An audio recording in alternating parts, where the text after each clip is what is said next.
নমস্কাৰ, মই ভাস্কৰ কিৰণ বৰা। মই বৰ্তমান ইয়াত থিয় হৈ আছোঁ মাইৰাঙৰ ক্ৰেম তীৰত নামৰ ঠাইডোখৰত। ইয়াত এটা গুহা আছে। এয়া তীৰত সিং খাচীয়াসকলৰ জাতীয় বীৰ। বিদ্ৰোহৰ সময়ত লুকাই থকা স্থান এইটো এটা ক্ৰেম তীৰত বুলি কৈ আগলৈ আছে যাম বৰ্তমান। আৰু এইটো তেখেতৰ পূৰ্ণ প্ৰতিমূৰ্তি। ইয়াতে আমি সেৱা জনাই আমি তালৈ এতিয়া বৰ্তমান যাম। এইটো আপোনালোকক কৰি দেখুৱাম আমি। নমস্কাৰ।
নমস্কাৰ, মই ইয়াত থিয় হৈ আছোঁ এইটো ক্ৰেম তীৰত।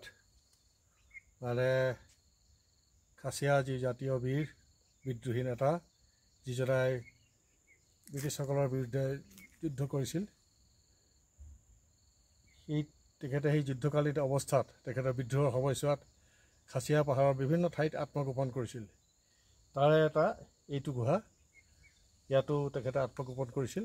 বৰ্তমান চৰকাৰে এইটো সংৰক্ষণ কৰিছে। ইয়াত সন্মুখত পাৰ্ক আৰু ইয়াত এই গুহাটো।